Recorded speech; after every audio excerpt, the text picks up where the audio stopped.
This is Frederick the Great, King of Prussia.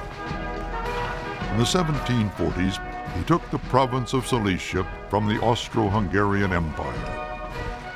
In 1757, Frederick defended his new territory. He marched his army 200 miles in 16 days to meet an Austrian invasion near the town of Leuthen. Outnumbered 2-1, Frederick used a tactic that became his hallmark. He marched his Prussians toward the Austrian front, then wheeled them to the right under cover of low hills. They reappeared suddenly to the left of the Austrian army, which was being hammered by Prussian artillery. The Austrians were crushed.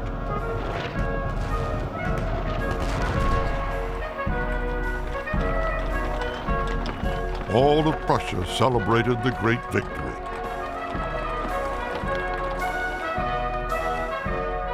From the Sanssouci Palace near Berlin, Frederick ruled his growing kingdom. The army Frederick created was unmatched by any in Europe.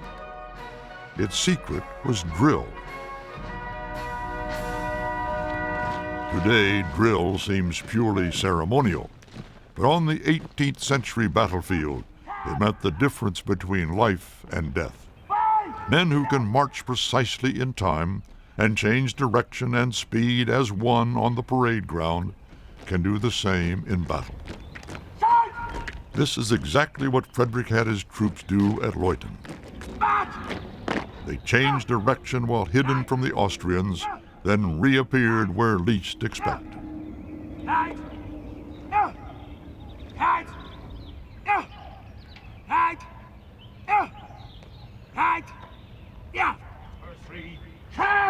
The drill perfected by Frederick is still practiced by modern armies today. Frederick's tactics at Leuthen were a masterpiece of precise battlefield maneuver, but they were achieved at a cost. The tactics of 18th century gunpowder armies required men to perform drill in a very rigid and methodical way, and in a sense they had to be beaten into it. There's a famous phrase of Frederick's that the men must be more frightened of their officers than they are of the enemy, and I think Frederiциan discipline was very severe indeed. He did literally flog his armies.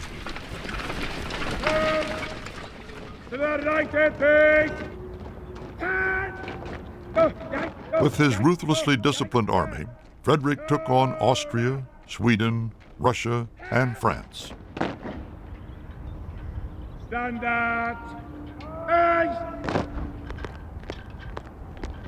Prussian aggression gave Britain the opportunity to attack her arch-rival, France.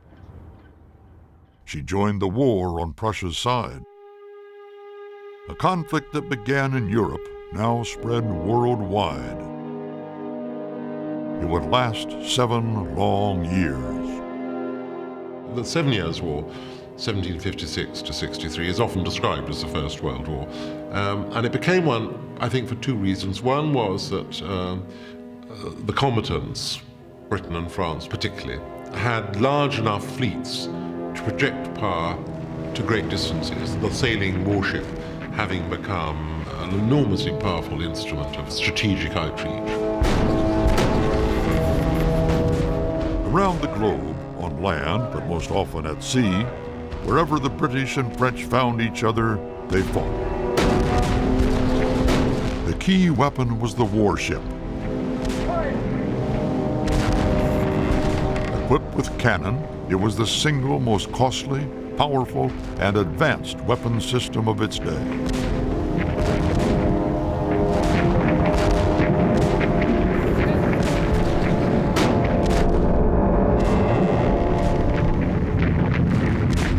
These were floating fortresses. A single warship carried as much firepower as an entire army.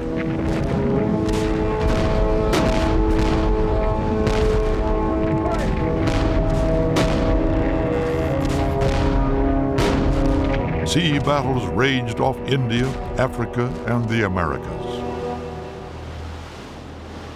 But it was a dangerous game for the French. In a single year, the British captured 6,000 French sailors and 300 trading vessels. French ships were being sunk faster than France could build them. And they were expensive. In this long war of attrition, the ability to pay for new ships was almost as important as winning battles.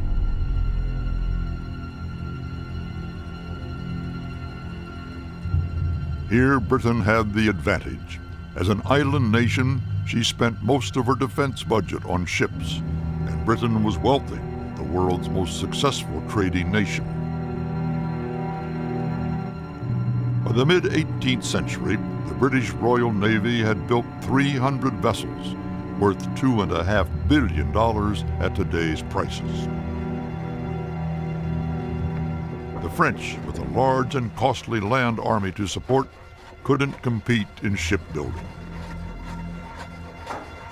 And the more ships Britain made, the more powerful she became, protecting her trading interests, fighting off rivals, and claiming more colonies. This created yet greater wealth. British sea power in the 18th century was a partnership between government and business. The Bank of England was founded in 1694 to fund a commercial war against the Dutch.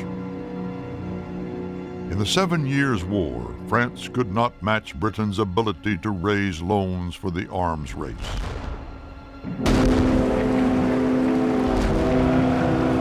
The British Navy won victory after victory over the French.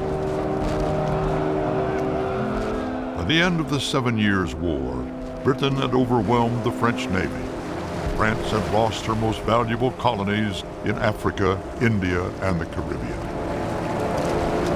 The global war that Prussia started left Britain ruling the waves and poised to build an empire that would cover a quarter of the globe. The greatest prize for Britain was North America. In a series of victories spearheaded by the Royal Navy, the British advanced through the St. Lawrence Seaway into the Great Lakes and down the Hudson River. By the end of the war, Britain had replaced France as the dominant power in North America. Only 20 years later, Britain would face an enemy in North America that would challenge her global supremacy. This enemy would be inspired by revolutionary ideas and led by a soldier who fought for Britain in the 7 Years' War. His name was George Washington.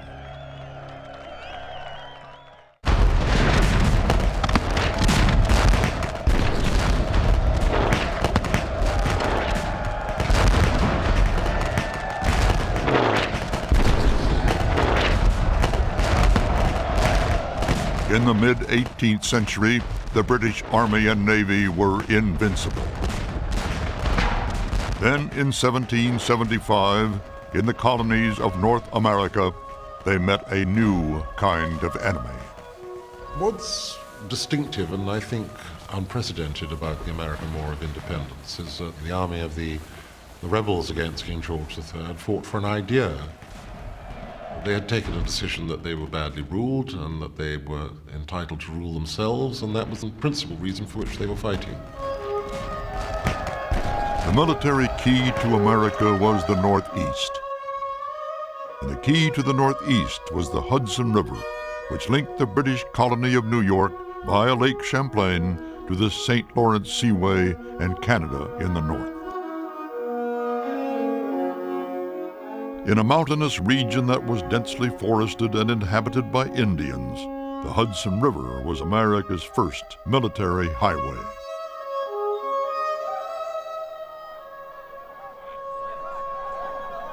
The British Army in America was a conventional 18th century force of brutally disciplined professional soldiers. Cock your pilot! Fire! They were supplemented by highly drilled foreign troops, Hessians, who came from Germany and had fought for the British in the 7 Years' War. One of them, Johann Conrad Durla, kept a diary throughout the Revolutionary War. The English keep their clothing very clean and have only the vices of cussing, swearing, drinking, whoring, and stealing. And these more so than almost all other people. Such was the reputation of the British. The American rebel army had no reputation at all. America had never even had an army. Very early on, the colonists recognized that it was essential to cut the Hudson line, which meant that the British would not be able to use the Hudson as their main channel of communication between their Canadian base and their zone of operations in the rebel area. The colonists' first organized attack was against Fort Ticonderoga on the Hudson River south of Lake Champlain.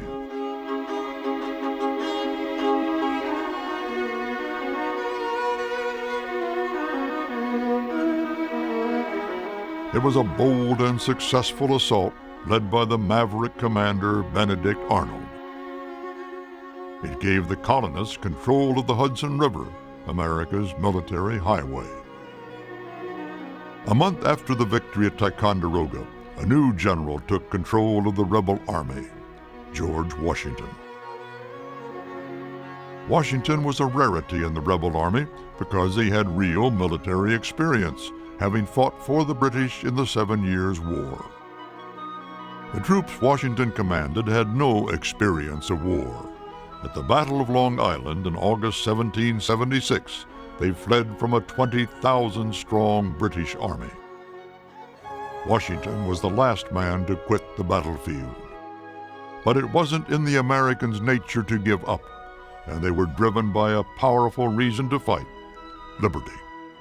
A month before their defeat at Long Island, the rebels had made a revolutionary proclamation, the Declaration of Independence. They demanded the right to determine their own future without interference from Britain. What began as a dispute over taxes was now a fight for an ideal that every American soldier was ready to die for. The rebels lacked military training, but they were highly motivated. Their lack of sophistication, combined with their passion, led to a particular style of warfare. Enemy patrols appeared, which approached our outposts through the bushes, fired upon them, and ran away again. This continued every day, and some days more than once. From this, one can easily understand the difference between such a war and a war in Europe. The Americans couldn't compete with the British in a stand-and-fight, set-piece battle. But they could use the guerrilla tactics of hit and run. The British would never dare, as they feared their poorly paid troops would just run away.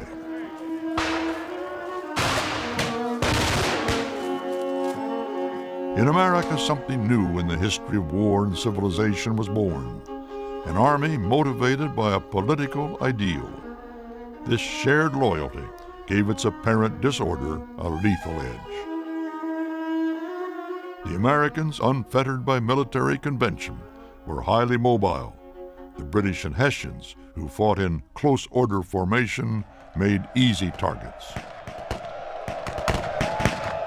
Their slowness is of the greatest disadvantage in a country almost covered by woods, and against an enemy whose chief qualification is running from fence to fence, and thence keeping up an irregular but galling fire on troops who advance with the same pace as at their exercise. The new American tactics were not just effective on land. In the autumn of 1776, Benedict Arnold built 8 fighting ships in just 6 weeks and commandeered 5 more. His 13 ships took on Britain's Royal Navy on Lake Champlain in defense of Fort Ticonderoga to the south. Arnold used guerrilla tactics on water. He hid his ships behind Valcour Island and waited for the British to sail past. When they saw the Americans, they had to turn back into the wind.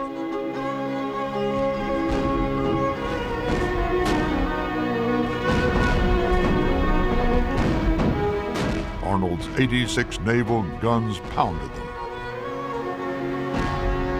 Eventually, the British won. Arnold sank his ships to prevent their capture and retreated, but Fort Ticonderoga was safe until the spring. Under Washington's leadership, the Americans grew into a disciplined force capable of fighting pitched battles.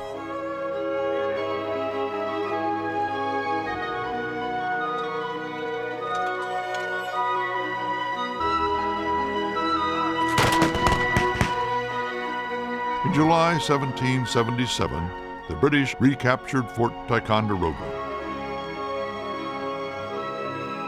This led to a pair of battles at Saratoga, a small town in New York State, halfway between New York City and Montreal.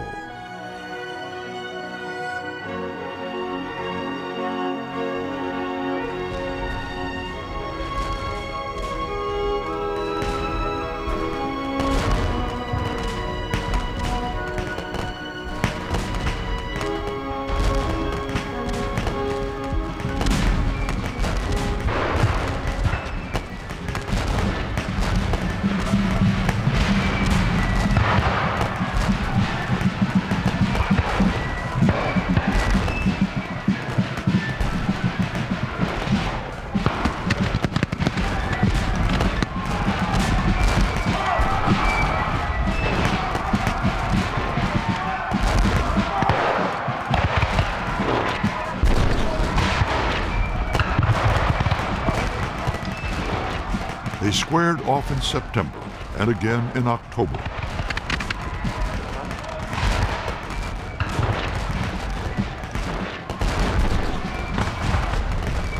Horatio Gates led 20,000 Americans to victory over 5,000 British.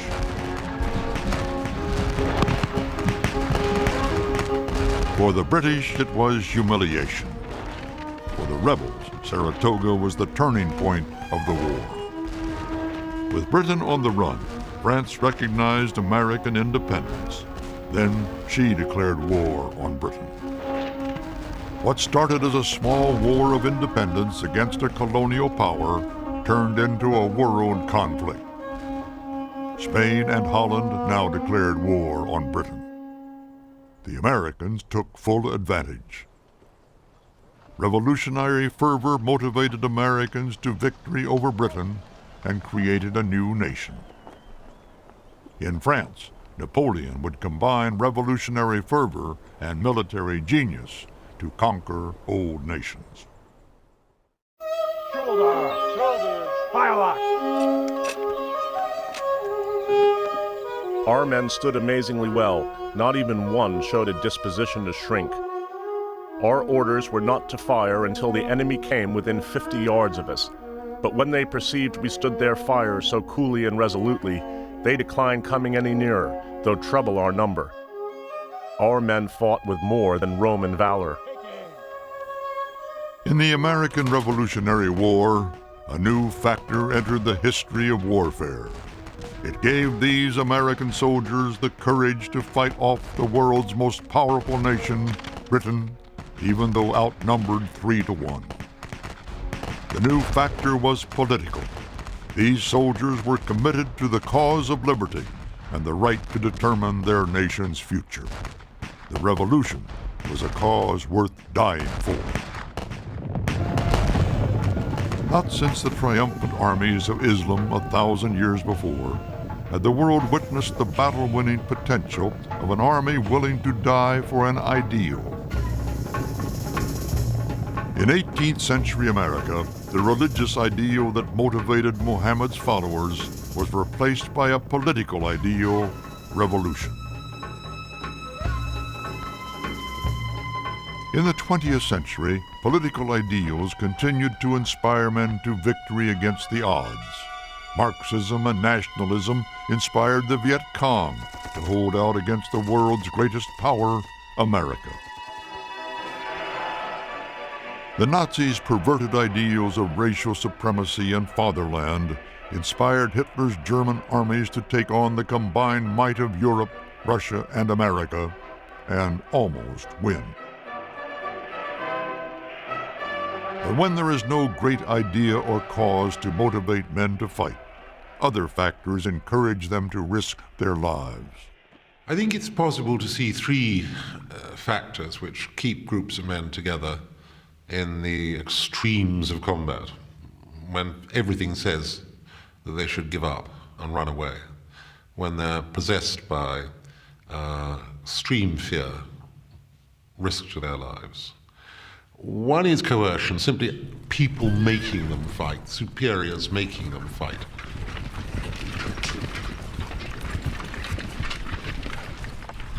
Another is inducement. Commonly in the past, the reason to go on fighting was that if you won, there'd be loot of some form or other, everything from women to gold. And finally, there's anesthesia or narcosis. It's common for men to dose themselves with drink or drugs in order to palliate their fear.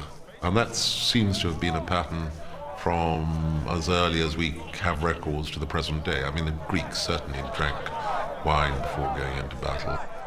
And there seems to be considerable evidence that American soldiers in Vietnam took drugs because they were frightened. But all the same, there is something beyond inducement, narcosis, and coercion, which I call the X factor. Something happens to groups of men when they band together to face danger together. When you spend long periods of time with the same 2 or 3 guys inside a armored vehicle, you become very close. There aren't too many secrets you keep from one another. There is a bond between those soldiers. And when something goes awry, you're not only concerned with yourself, but you're concerned with everybody on that vehicle. Even in the best organized campaigns, things go wrong. In war, soldiers die, often next to their closest comrades. You go through the grieving process just like anybody else does, except you have a lot of other things going on or it's going to happen again.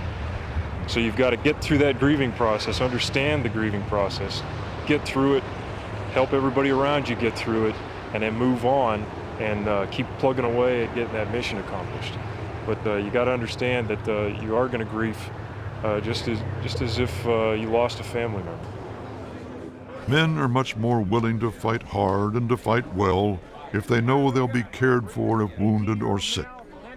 The Greeks and Romans developed basic military medical care. In today's armies, it's a high priority. The Allied soldiers who fought in the Gulf War knew that if they were wounded, help was at hand. I would say of the Gulf War, every soldier knew that if he or she got injured, that they would receive immediate treatment and what I call primary care, surgery, if necessary, within 6 hours of being injured. It played on the mind and thought, yeah, I'm part of a good organisation, we can do it. So yeah, I think it had an effect on morale, without a shadow of a doubt. But medical care is part of the civilized face of war. Even today, primitive forces sometimes motivate soldiers to fight. Roger that. Right turn. Coming right. Coming right. A mixture of adrenaline and testosterone, the sheer exhilaration of combat. 3, 2, 1. Should be impact. Oh, yes! It's true that the exhilaration of combat is often described, that people feel a sense of power and release when they're able to use their weapons, when they can see the effect of their fire on the enemy, when they're gripped by the intense activity and emotion of combat. But although it's an undoubted phenomenon, I do have to say that the records suggest that it's transient and associated particularly with the first experience of combat, before people learn how dangerous it is, before they learn fear.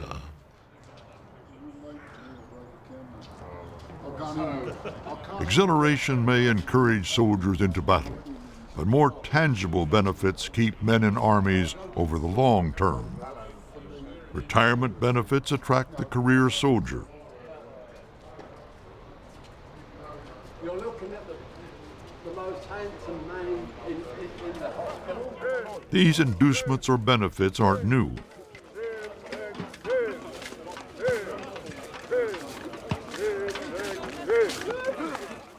The greatest ancient army, Rome's, gave soldiers land in return for a lifetime's work.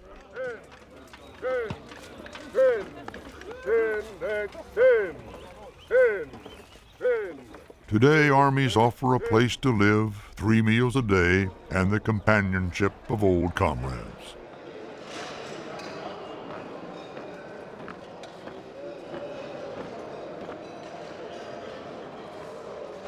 Beyond the material benefits an army might offer its veterans, there's another intangible factor which for centuries has inspired men to fight: the notion of honor. I'll never surrender of my own free will. If in command, I'll never surrender the members of my command while they still have. The men of the court are dead. Their hearts are standing attention. I'll wait for the passing tread.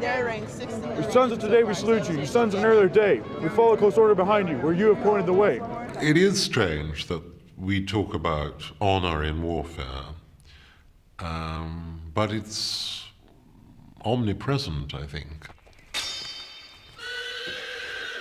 It has existed from early times. It's been observed from early times and is observed today. A well-armed, distinguished man of war doesn't want to use his weapons against some contemptible, badly armed groundling. He wants to fight people like himself because that's what makes him admired, both on his own side and curiously on the other side as well. And he seeks admiration by the enemy almost as much as he does by his own side. And so from very, very early, from the earliest records of warfare almost, you find accounts of what we would call honor. You have respect for them because they're soldiers just like you. I mean, you don't dwell on the fact that you're taking human life, but it's part of your mission. You have to move on with it. And when given the opportunity, you treat them with dignity if they surrender, and treat them just as if you'd want to be treated if you were in their shoes. But of all the factors that go to create a battle-winning army, honor, discipline, comradeship, rewards, exhilaration, the greatest is the power of an ideal to motivate men. The revolutionary ideals of the American colonists won them a great victory against the British. A decade later, an ideal would again inspire an army, the greatest revolutionary army the world had seen, the Republican Army of France.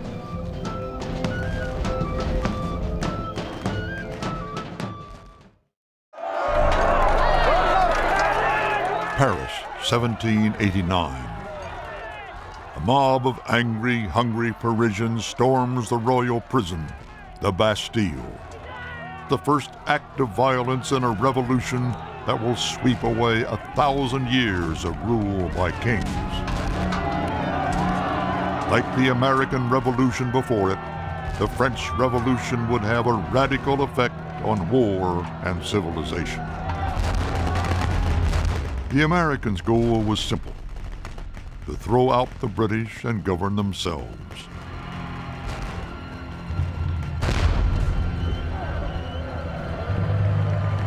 The French Revolution sought to change an old society from top to bottom.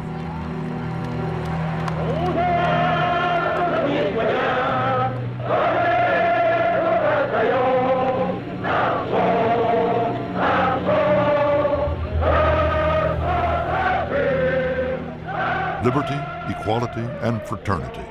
In the name of these high ideals, thousands of French aristocrats met their deaths at the hand of the mob or the blade of the guillotine.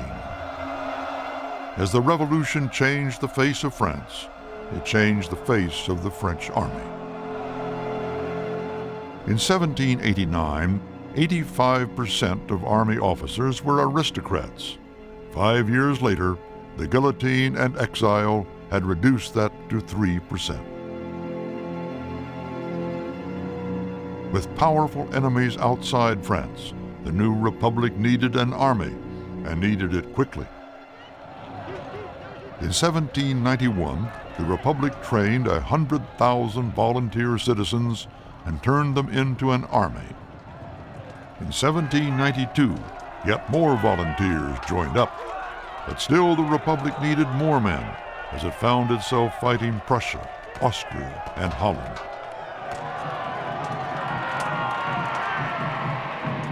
For the first time in history, every able-bodied man was called to fight for his country. The French revolutionary government called an entire nation to arms. Young men will go to battle. Married men will forge arms and transport supplies. Women will make tents, uniforms, and serve in hospitals. Children will pick bags. Old men will have themselves carried to public squares to inspire the courage of the warriors and to preach the hatred of kings and the unity of the Republic. By the summer of 1794, 1 million men from every social class, from every occupation, from every part of France had joined the army of the French Revolution. It was the largest European army ever assembled. To inspire this vast army with revolutionary fervor, the government distributed millions of copies of official bulletins, radical newspapers, and patriotic songs.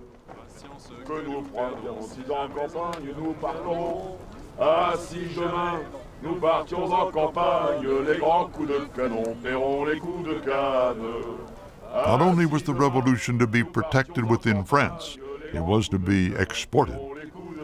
People everywhere would be freed from the yoke of monarchy and aristocracy.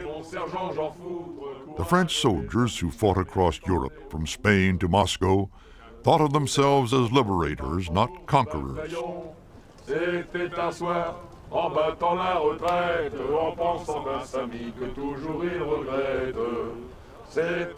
idea begun by the French in the 1790s would reach its full potential in the vast armies and universal conscription of World War I.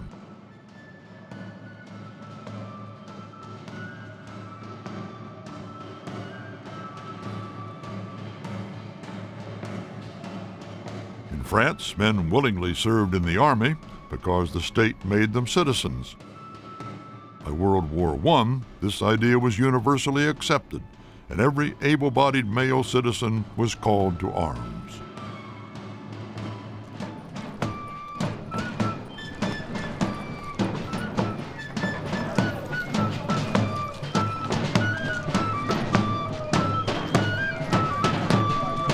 The French army was now based firmly on the notion of equality.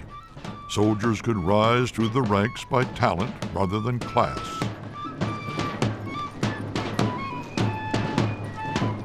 This meant the very best soldiers became officers and gave the French army a huge advantage over opponents who considered aristocratic birth the main qualification. The most talented of them was a young Corsican artillery officer, Napoleon Bonaparte.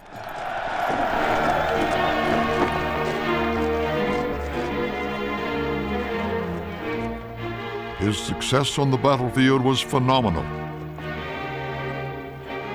In 1804, at the age of 35, he proclaimed himself Emperor of France.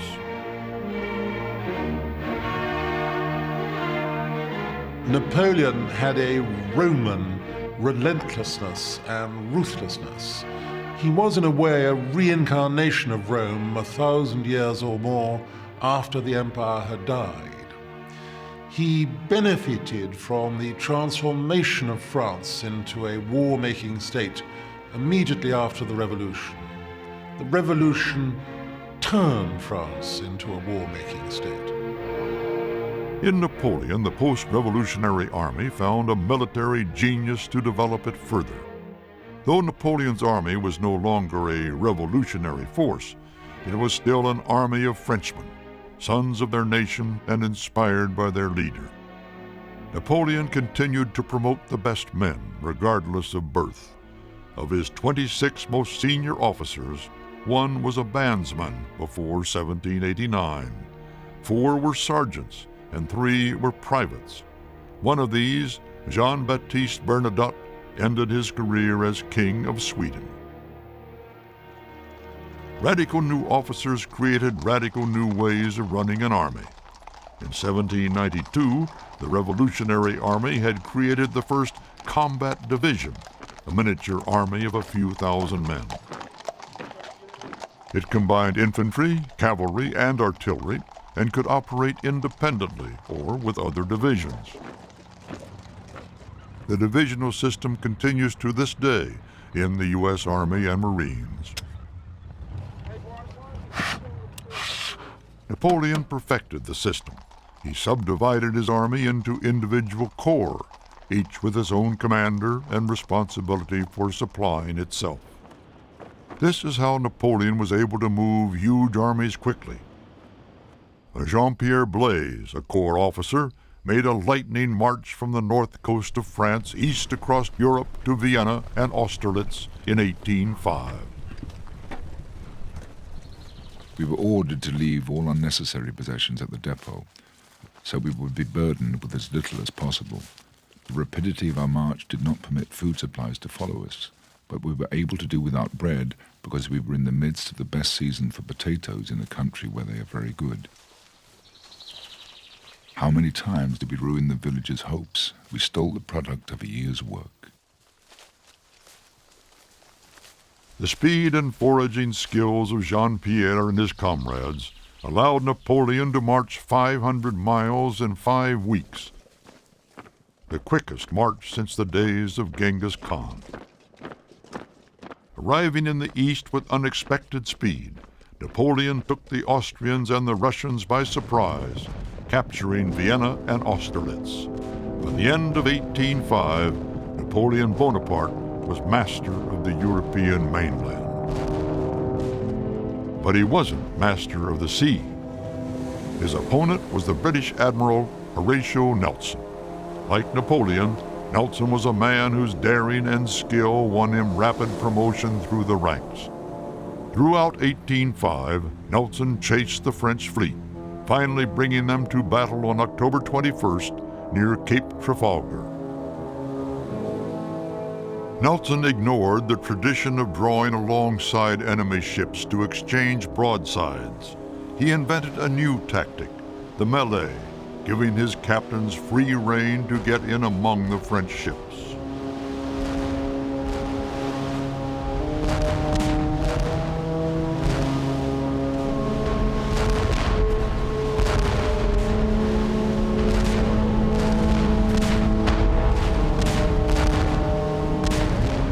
In the mayhem that followed, superior seamanship secured victory.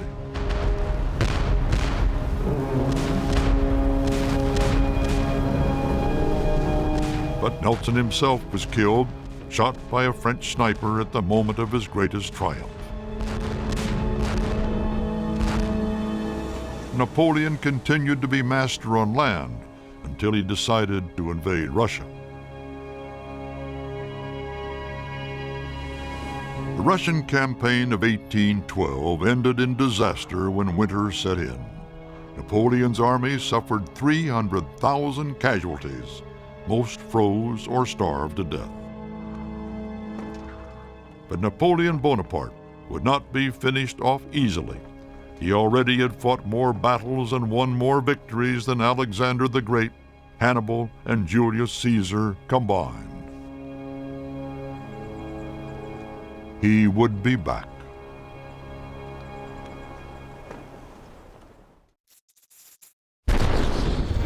March 1815.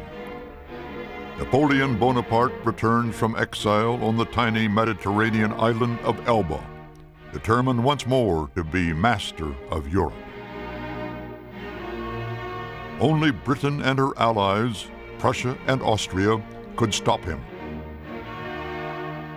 The battle would take place here at Waterloo in modern Belgium. Waterloo was a huge battle involving 190,000 men. Yet the battlefield itself was tiny, only a mile square. At each end were fortified farmhouses. On one side, La Haye-Saint, on the other, Hougoumont. Both would prove crucial in the battle. The two armies were exhausted. For days there had been vicious skirmishing.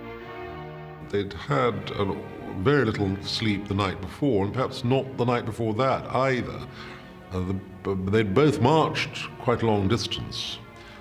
The night of June the 17th, 18th was awful, pouring rain, and they'd all got up wet because they'd slept in the open. For the French, the presence of Napoleon was the best cure for aching limbs and the greatest inspiration to fight. Napoleon was anxious to start the battle. He knew that Britain's 50,000 Prussian allies had not arrived. Without them, the two armies were equally matched at about 70,000 men each. But Napoleon was waiting for a heavy overnight rain to drain from the battlefield to give his horses a better chance. The crack French cavalry, the cuirassiers, exercised their horses, knowing that their role could be decisive. The British commander, the Duke of Wellington, was waiting too. He wanted Napoleon to make the first move. Just before 11 in the morning, French infantry began to form their lines. The French artillerymen primed their guns. Napoleon was ready. 246 French cannon started the bombardment.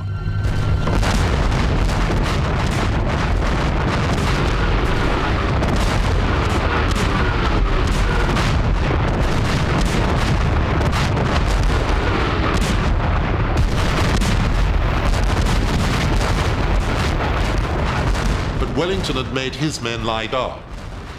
Most of the French cannonballs went over the top. Unfortunately, in some places, there wasn't cover. One British battalion in particular, the 27th, were exposed to artillery fire for an hour or more. And when they marched away at the end, they left behind them a square of their own dead and wounded. At the same time, fighting began for the buildings at either end of the battlefield. One of these was Hougoumont, a fortified farmhouse held by the British. The French came forward to try and break into Hougoumont and so crumble the right-hand end of Wellington's line, which would have desperately weakened his position. So a terrible, bitter little battle took place actually inside Hougoumont, intensely hand-to-hand. The French actually broke down the great farmyard door. A giant of a Frenchman, known to history as l'enfonceur, the man who broke in, actually got through. But the British managed to close the door behind him.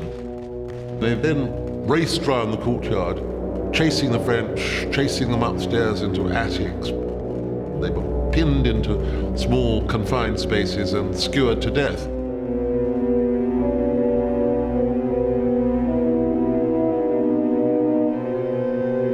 They killed every single French soldier who got into the courtyard, except there was a little drummer boy whose life was spared.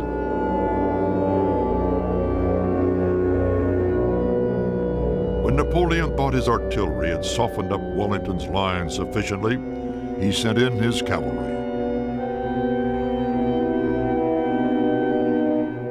They charged into the valley and up the little slope toward the crest where the British were standing. Wellington then made his men stand up. And of course they formed square. That's to say there was a front, two sides, and a back to each of the battalion formations. This was the way infantry were trained to stand when they were charged by cavalry.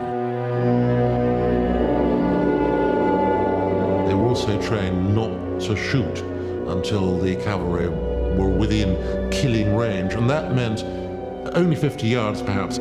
A terrible test of the nerves of the soldiers as they saw this mass of horses bearing down on them.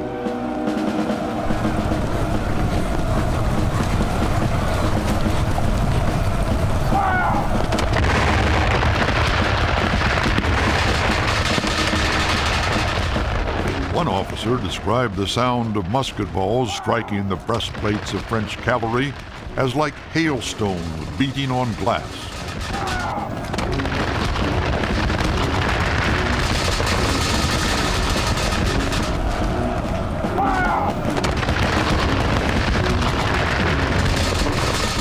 These were disciplined soldiers, and they did hold their fire, and once they held their fire, it was the cavalry who were scattered, not the infantry, because horses will not ride into massed musketry fire. They won't ride onto bayonets. So the cavalry fanned out, went round the sides of the squares, passed out into the back area of the Allied line, and then reformed and galloped back again.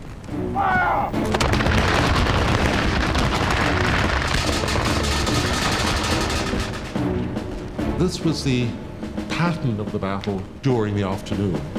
Some of the British squares were charged 12 times, fired 12 times, and survived 12 times. None of the British squares was broken by cavalry on the day of Waterloo. Napoleon saw his artillery and cavalry assaults hadn't worked. It was time to send in his elite infantry, the Imperial Guard.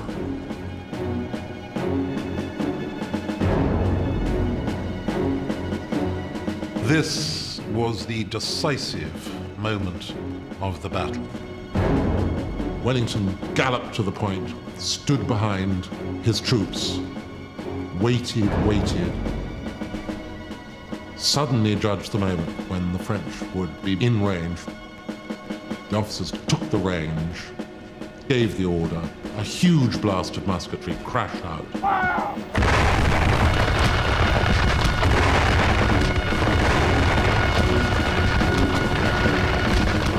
The head of the French column reeled, shook, and began to fall back.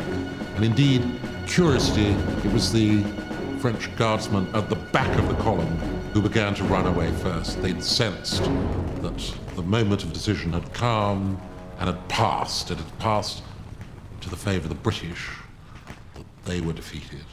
And Wellington said to one of his commanders, "Go on, Coburn, they won't stand." Standing was crucial to the rhythm and dynamics of a gunpowder battle. And so the British infantry began to move forward to follow them, to fire volleys into the retreating enemy.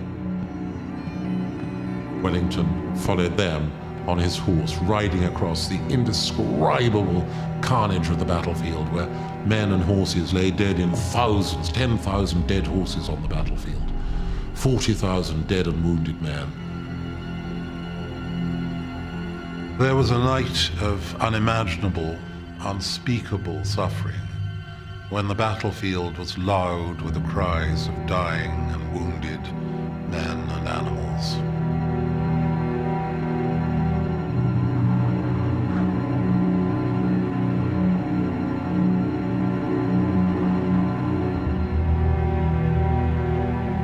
There'd been looting. People had crept out onto the battlefield to strip the dead of their possessions, and certainly in some cases to kill the wounded who protested at being looted. That took place. The work of rescue itself certainly didn't begin until daylight, and then had to go on for 2 and 3 days. Some of the wounded of Waterloo were not brought to first aid until the 3rd day after the battle. And of course, a vast number of the wounded had died of shock and of thirst. So many of the thousands of dead of Waterloo died after the battle, not during the battle. 4 days after the Battle of Waterloo, Napoleon Bonaparte abdicated as Emperor of France. The military genius, who for 2 decades had stunned and terrified Europe, spent his last years in exile on the island of St. Helena. Napoleon had perfected the gunpowder army, just as the next revolution, the Industrial Revolution, would change war and civilization forever.